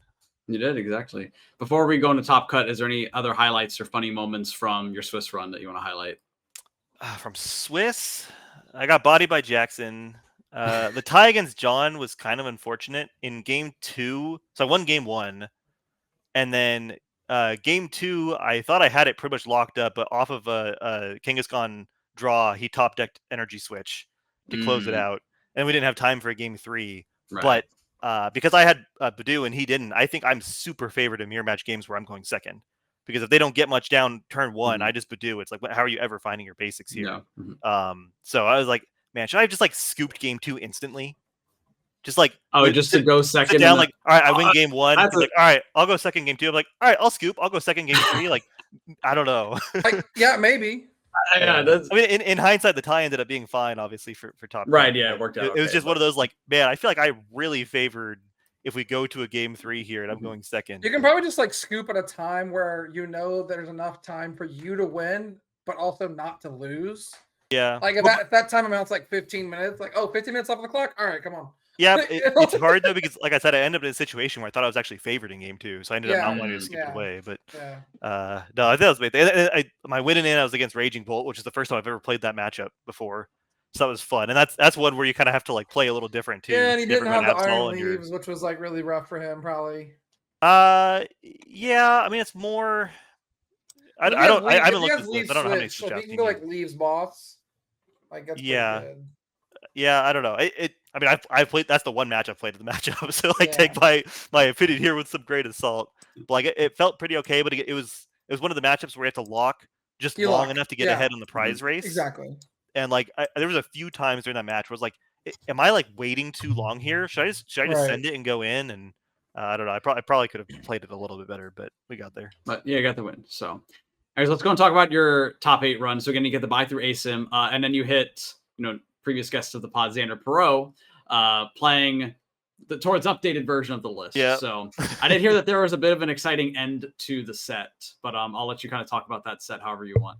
Yeah. So game 1, I should not have won. I opened, my hand was like totally dead. I had Quarterstone, a bunch of energy, stuff like that. But I had Arvin. It's like, okay, great, I have Arvin. And I'm going, I think I was going first, which is already like a disadvantage in the mirror. And I play the Arvin, and my trolley's prized. So like, I look at my hand, I'm like, my hand's dead other than that. So I'm like, okay, what's my game plan here? And I'm like, all right, I think the only way I am ever realistically winning this is if I just nest ball, energize, get Kangaskhan, charge it up, and just flip a bunch of heads. I was like, I'm pretty sure I'm just gonna scoop this match if I don't do that, because like I was like, he's set up, I'm not, my hand's dead, I don't know what else I have here. So I do that, I get the Kangaskhan, energize to it, and I'm like, okay, I gotta get 2 heads on his Kangaskhan. He big charms it or bravery charms it or whatever. So actually now I got 3 heads. So I'm like, all right, this is my out. Penny my Cornerstone, send it up, flip 3 heads, one shot his Kangaskhan. I was like, all right, I'm still not set up. This is still bad. He hits me with Absol. The next turn, I hit back, flip 2 heads on Kangaskhan to one shot the Absol. It was I should not have won that game. Oh man, it was absurd. That's disgusting. Yeah, Not the 5 heads. Yeah, and then from that point, I'm like, again, it's like, okay, even if I lose game 2, game 3, I feel like I'm at a huge advantage going second. Exactly. Yeah. You're able, yeah, game 2 was a real game, but he overbenched a bit, and he got to a point where he had a full bench with no Petrun. So I was actually able to start locking with Eviltal, knowing that he couldn't Penny and Boss in the same turn. Okay. Okay. And so I was able to like buy me a little time, and he doesn't really want to take the first prize either because that gives me counter catcher. So I started doing that, and then I was able to position to a better board state off of the Eviltal lock than he was. So that was a good game too. Cool. Good stuff. And then again, I didn't realize those were the 5 heads in a row. I should never have won that game. That was. I felt so bad. I mean, you know how it goes, right? You need to be playing well, have a good deck, be at the top of your game. At times, a little bit of luck helps you, that final push as well. So yeah, of course, that was more than a little bit of luck. That was I felt terrible, honestly. Like I apologized after. I was like, man, that was ridiculous. Hey, you played your outs, man. You played to win the game. Played her outs, and I feel better that I was like, I went into that recognizing, hey, this is my out. It wasn't like, oh, I just like stumbled upon it and happened to hit a bunch of heads and I won because of that. I was like, all right, literally, if I don't get these heads, I'm just gonna scoop on the spot. So yeah. And of course, your top 4 match was streamed against Aban. I know an unfortunate penalty with some, sticky sleeves or just, a tired day perhaps. But yeah, I was actually watching it back. I don't know if it was sleeve sticking. It almost happened again after that was definitely sleeve sticking, but I might have just miscounted off the Iono. I think I got too excited. My hand was I saw you count. Yeah, I was watching. I was like, did he just count 7? So, but yeah, no, I think it's just been a long day. We're playing fast because it's a game 3, and I just remember being like so excited that he Iono'd my like completely dead hand, and I think that was just totally on me. Yeah, no, it happens. But I mean, again, still an incredible run with the fun deck everyone's talking about. Towards running the class, but Hale is still the highest placer. So as far as everyone's concerned, you're the ultimate expert on the deck. Gabriel Fernandez is actually. Okay, fair enough. Also, do you care to comment on Henry Chow's comment of this deck loses the Guardy? Oh, yeah. I mean, their group collectively has far more experience in the matchup than I think I have in the matchup. Just because I haven't, I didn't test it much beforehand. You went 3-1 versus it this weekend. But yeah, it felt favored to me. Okay. It definitely felt that there were ways to lose, but I would. It was a matchup I was happy to face for sure. Yeah, of course. Yeah. Okay. All right. As we're kind of wrapping up, again, post Milwaukee, right? We got Lille coming up in a couple weeks, plus Las Vegas after that. I mean, do you think the high success rate of this deck will continue? Is it as strong as it was for Milwaukee, or is there any like changes you think that we'll see in the meta or on this deck itself that you think it needs to succeed? Yeah, I definitely felt like there's improvements to be made to the deck itself. Like that's kind of true whenever there's a new deck where like there's just a lot more room for it to be refined and get better, which is definitely optimistic for it. It definitely is a deck that will suffer to meta shifts and more attacks and whatnot against it. But like I said, I felt like I hit a lot of tech decks against it already on my run. So looking back on my run, it's not like, oh man, if all these decks were playing an anti-cornerstone deck or something, I would have just lost. Like I faced those techs that kind of had the answers and was still able to pull it out. So I do still think it's a really strong deck moving forward. I think, looking at statistics of it, I think the win rate's definitely going to go down as more people pick it up. Like there's definitely like a huge bias, the fact that, a huge portion of the people that were playing it all this weekend were top players who were going to play it well. And like I said, it's just such a skill intensive format right now that no matter what the deck is, if you get most of the top players or a lot of top players to be playing it, it's going to do well. So I think as more people start picking it up, especially because it is such a complicated deck, like you'll see, statistically win rates go down on it. Like I definitely don't look at the inflated win rates from Milwaukee and think, oh yeah, it's going to be exactly that moving forward. But I do still think it's a really strong deck. And if people are intrigued by that play style where it's kind of like a bit more of a chess match, you're kind of having to position to set up a favorable board and whatnot, I'd still recommend picking it up. All right. Any changes you'd be making from your list, or are you just planning to copy whatever Tord tells you next? I mean, Tord's list is probably just better, let's be honest. But I'm not sold on cutting the Badu personally. I think that card's pretty good. But if Tord cut it, it's probably right. Like, I don't know. Just trust Tord, do what he does. You'll probably do all right. Yeah, I know he has the philosophy of you want to have two things you do on your first turn. I know you opted for the double Turbo Energize, and before in the class it was about having Badu or Turbo Energize as the option. So yeah, maybe. I thought that it's funny because I was gonna cut the Badu for second Energize, and I was like, you know what? I should just trust Tord. Tord knows what he's doing. So I kept the Badu, and then he cut it. I was like, man, I believed in you.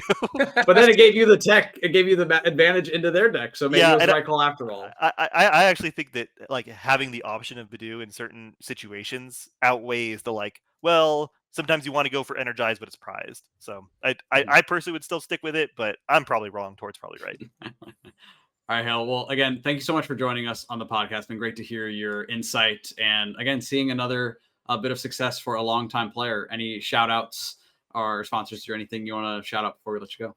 Yeah, no, I number one just has to be my wife and my family for supporting me doing this. Like, it's I don't know. It's a lot to have a husband that, goes around playing children's trading card games, but she's so supportive. And we have a 2.5-year-old son, another baby on the way. And, like, it's a lot of her to, like, drag her along to these tournaments, and she's handling the kid all weekend and everything. So I just, the support from her is amazing.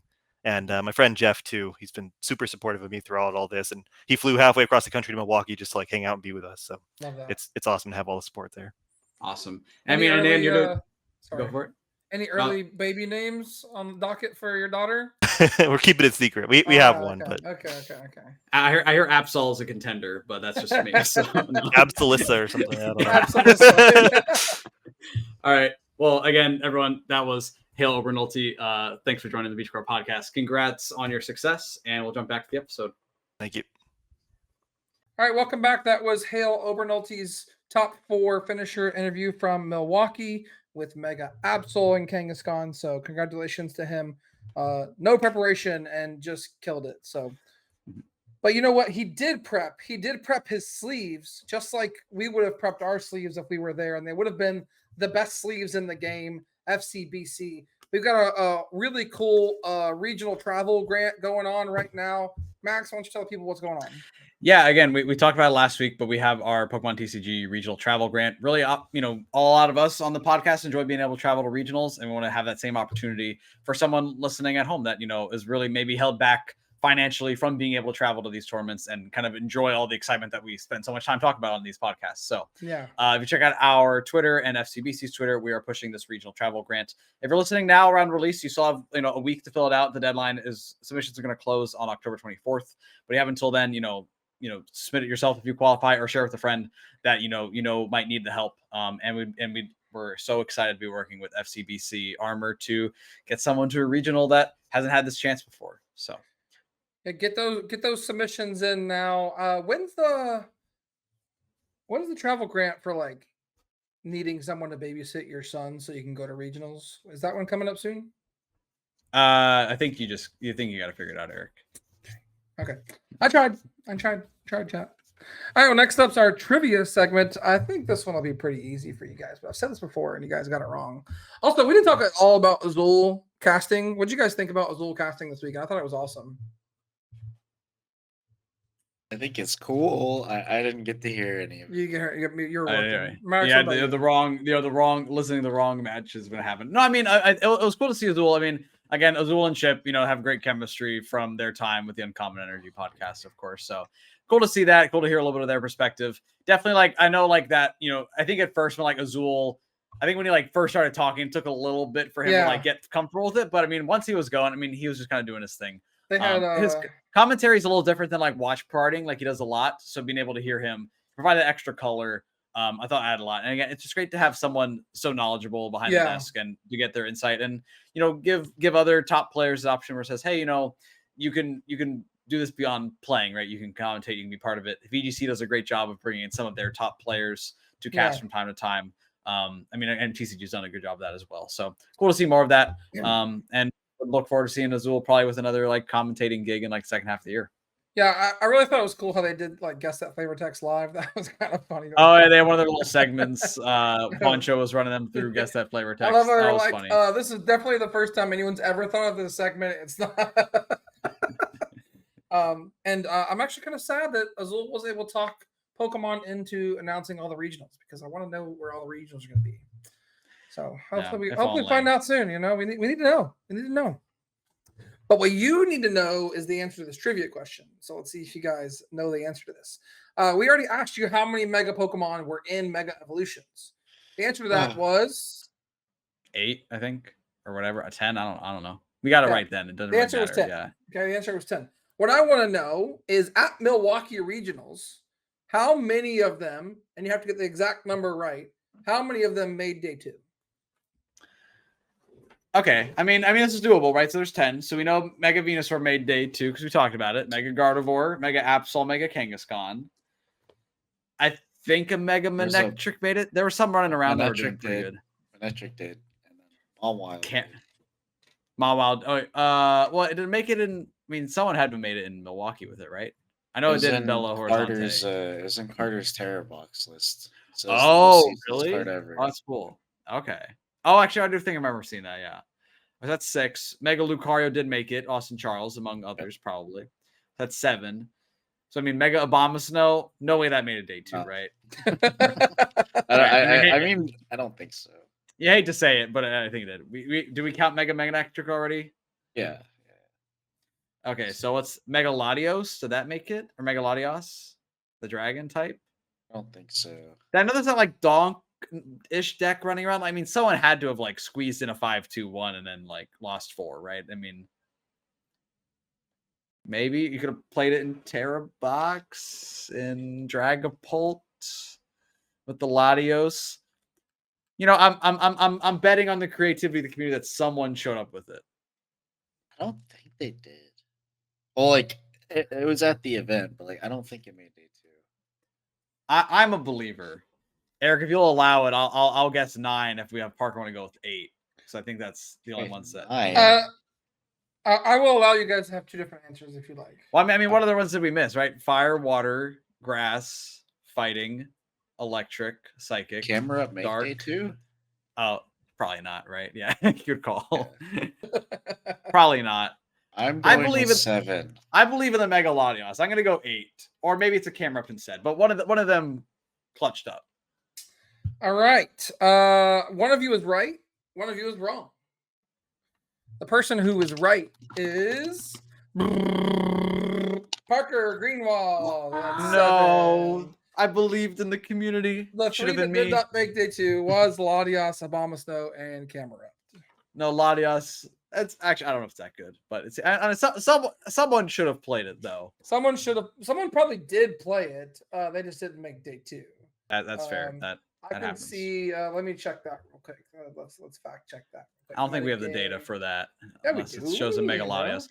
Well, I mean, I'm sure there's Poison a donk Latios. deck. There's 2 people that played it. 1-3-1 drop, 1-2 drop. All right, hit me up. I'll help coach you. We'll get you the 2 or 3 wins next time. Both players named Josh and Jacob. Shout out Dinkelheimer Schmidt. All right. Next up, we've got our top 5 meme decks of however long ago. Maddox, take us through it.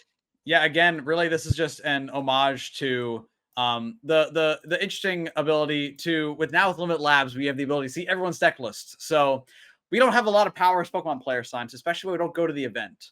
But we do have control over is the 60 that we submit. And now, ever since the rise of Limitless Labs, it's now become a statement piece that anyone can make. So I wanted to bring you the top 5 meme deck submissions of however long ago. This is gonna be great. So first off, I cannot really award myself into the top 5 because I'm creating the list. So I gave myself an honorable mention here for this. Actually, I wrote the wrong tournament, but for Milwaukee 2026, since I could not attend, I did my best to recreate Fusion Mew and my list from Portland. So what does repel like? 2 escape ropes. Escape ropes. Escape rope, right? I actually did spend too much time with this. But trying to have a replacement for all of the cards that I played in my Fusion Strike 60. Yeah, I didn't have Lost City, so Neutralization Zone seemed like the same energy as Lost City. We got Watchtower instead of Path to the Peak. Luminous instead of Fusion Strike. Rocket instead of Double Turbos. Janine's as my energy acceleration. And actually, I couldn't have made this list until recently because Ice Cube only got printed recently. Why is there only 1 copy of Judge? I only played 1 copy of Judge, bro. What? Infusion Mew. Oh, Infusion. Yeah. Hey, Not DT. This isn't DTE. Yeah, this is Fusion. Okay, let me cue every discussion after the top 8 in Portland. Oh, hey, the list is kind of cool. I don't know if I like the Turo though. I just played 2 Judge. I'm like, but the Turo was good. I don't beat Hale. I don't beat Cal without a Turo. Like, let it be there. It's fine. So, anyways, I want to have a little bit of fun. Make a little bit of a statement with drone for the Crim-O-Matic. Exactly, yeah. Same energy, premium power pro instead of fusion tablets. Oh god, I did actually send this again. Xander Pro's the original creator of the list, who played at the event before. I sent it to him as he was gearing up for Mega Absol. He did approve of the 60, so have the official here. But and one less here is an honorable mention. Again, I was bummed I couldn't be there, but at least I can have a little fun with the submission. Okay. All right. Next up for 5th place, we'll go back to Milwaukee, not from 2026, but 2025, earlier this year. We have Joe Figliano with who submitted the turn 1 deck out. Turn 1 mill yourself. Yeah. Again, a little bit of a creation of his own. I mean, we saw Andrew Hedrick's list running around in the V style, but this is the new build of it. You have the Area 0 underdepths to give yourself multiple Mew restarts, multiple Tilmask Ogre Pond, and also 4 Dig Drillburs to discard your fighting energy. But it has Carmine, bro. Well, you only get 1 turn. You gotta play it. Right, it's a turn 1 going first deck out. And of course, the Great Tusky X. If you're wondering what that does, it's when it's in the active spot, discard the top 5 cards of your deck. So as long as you end your first turn with 5 or less cards, then you will deck out. You'll lose by deck out the very next turn. Oh, bro, that's crazy. So again, if you're not able to play, might as well submit something fun to go with it.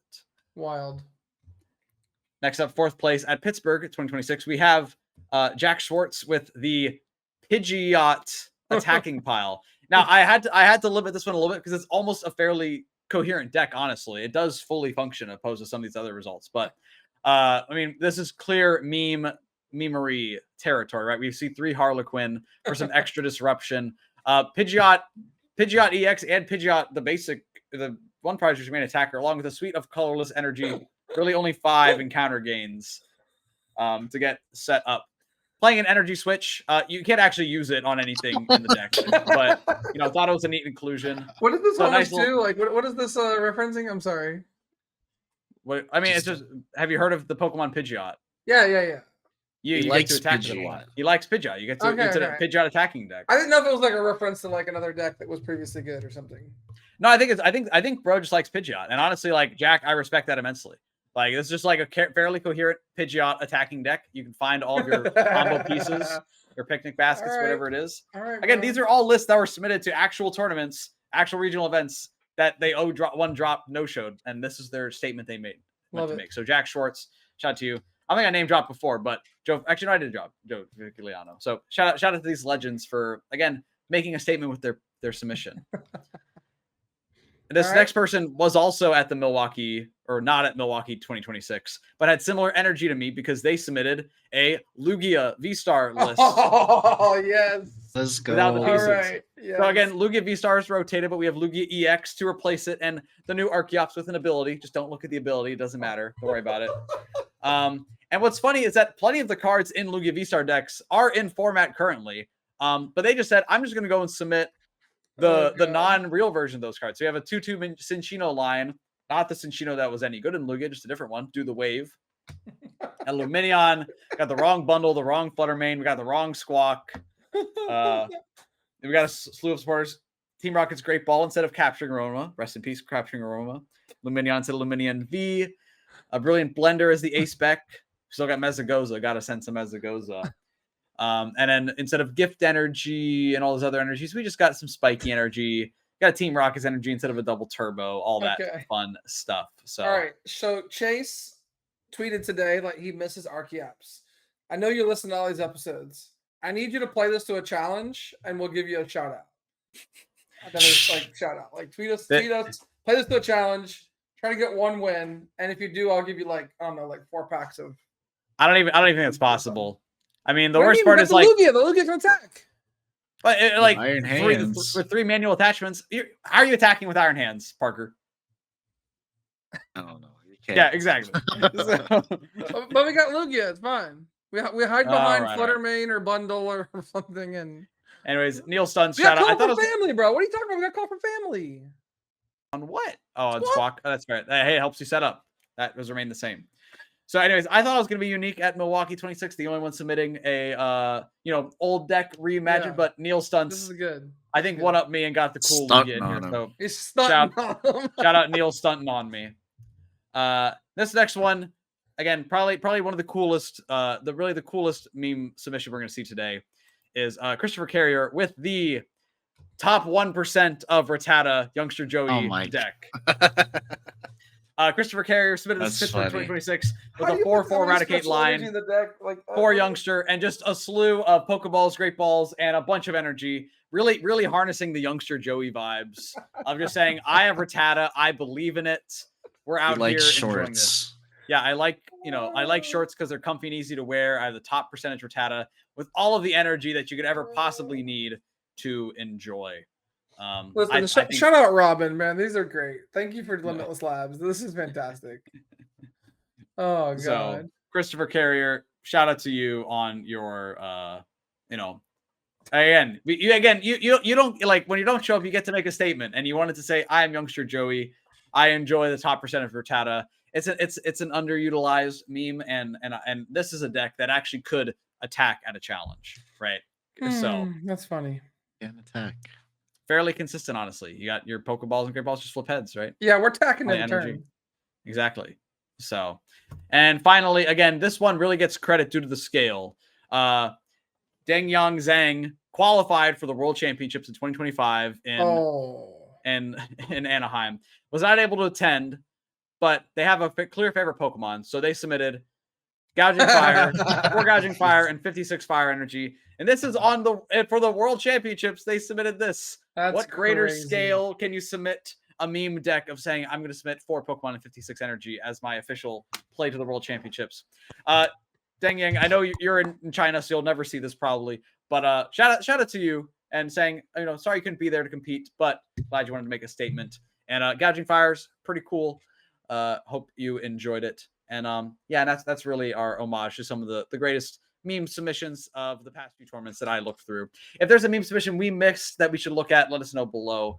We love to kind of shout out. And again, you get to make a statement with these submissions. So let us know what you find. Or if there's ever a tournament you can't make it to, have some fun with it. Don't just submit a boring Gardevoir list. Do something cool. But do submit a list. That way your opponent can get a free win. Yes, do submit a list. Do a solid for someone who's probably too tired to be playing Pokemon. Give them a chance to get some breakfast, all that fun stuff. Someone that has to get there at 6:30. Oh, let's not talk about that.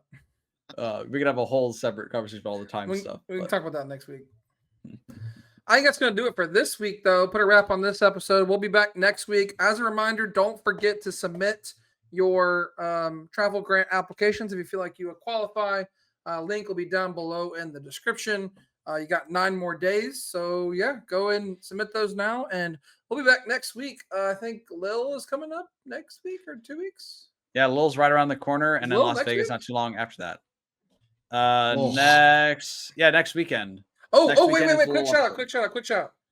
As this episode's coming out, I know you guys are playing Legends EA. So, hope you guys are having a great time playing the new Pokemon game. I have it downloaded and pre-ordered. It's ready to go. It's currently 10:38. I'm going to be editing this podcast and playing Pokemon Legends EA. So if something's wrong, it wasn't my fault. It's Pokemon's fault. It's definitely still your fault. Comment below why Eric needs to fix the editing. Also, you have that one thing from earlier that you said. That Comment maybe below been what bleeped your out. favorite partner Pokemon is from Legends EA. What are you guys choosing? Parker, what are you choosing? Oh my god, Like the dude, it's starters? Tepeg Chick. Yes. I would pick Chikorita. Chikorita. Ooh. Maddox. I have the game. I got to pick it up from Best Buy tomorrow, and I actually don't know what I'm picking yet. I'm not picking Tepig, but I love Chikorita, but I'm a huge Totodile guy. I got a Totodile. You are a back here Totodile somewhere. guy. Yeah, You right are- here. Yeah. So like, might have to be Totodile, but also like Chikorita's kind of my boy too. All right, so I think you should just get Totodile. I'll get Tepeg, and we could just all like meet up and like. battle. Okay. Seems That great. is true. That seems That, good. that is an Run option. from Megastar me. Yeah. I also downloaded the DLC because I need the Mega Raichu like immediately. Ooh, I need that guy. So true. have fun playing. We'll catch you up next week. Let us know how you like Legends EA. We'll see you then. See ya.